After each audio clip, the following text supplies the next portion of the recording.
आप देख रहे हैं देश का सबसे भरोसेमंद चैनल एन दिल्ली नेशनल।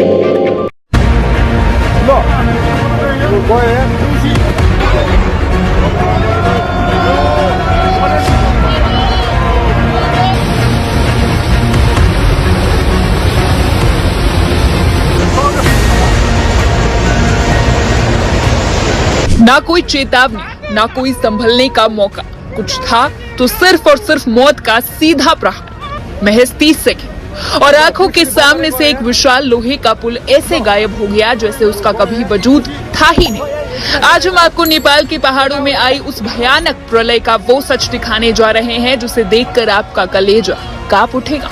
बुधवार 26 अगस्त सुबह 9 बजे नेपाल के रसुआ जिले के तिमुरे और सयाब्रुबेसी इलाकों में अचानक एक चीख गूंजी। चीन के तिब्बत इलाके से निकली भोटे कोशी नदी में एकाएक ऐसा जल प्रलय आया कि किसी को भागने तक का रास्ता नहीं मिला। तबाही के जो वीडियो सामने आए हैं वो रोंगटे खड़े कर देने वाले। कीचड़ और चट्टानों का एक बहुत बड़ा सैलाब इमारतों को खिलौने की तरह रौंदता हुआ आगे बढ़ा। देखते ही देखते लोहे का मजबूत पुल सिर्फ 30 सेकंड में टूटकर इस खौफनाक पानी में विलीन हो गया। इमारतें ताश के पत्तों की तरह एक दूसरे पर गिरकर जमींदोज हो गई। बसों के पहिए पूरी तरह डूब चुके हैं और हर तरफ से सिर्फ अपनों को खोने की खौफनाक चीखें आ रही। इस जल प्रलय ने पल भर में सैकड़ों जिंदगियां दांव पर लगा दी। बाढ़ के भयानक मलबे से अब तक 8 लोगों की लाशें निकाली जा चुकी।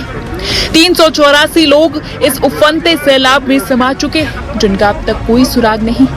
गायब लोगों में 291 विदेशी पर्यटक है जिनमें से 105 हमारे भारतीय नागरिक हैं। नेपाल चीन सीमा की सुरक्षा में तैनात नौजवान भी इस जल प्रलय की चपेट में आकर बह गए। आखिर पहाड़ों का सीना चीर कर इतना पानी अचानक आया कहां से? आशंका जताई जा रही है कि तिब्बत में कोई बहुत बड़ी ग्लेशियर लेक फटी जिससे एक साथ अरबों लीटर पानी नीचे की ओर बह निकला। ये सिर्फ नेपाल का दर्द नहीं है, ये खतरा भारत के दरवाजे तक आ पहुंचा है।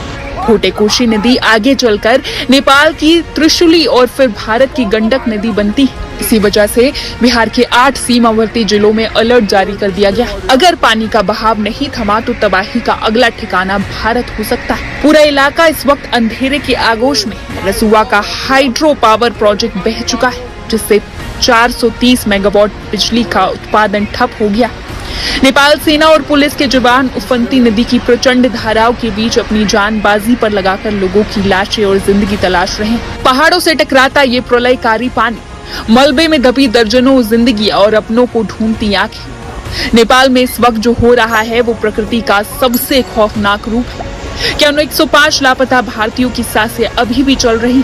क्या सैलाब अभी और तबाही मचाएगा? पल पल की अपडेट के लिए देखते रहिए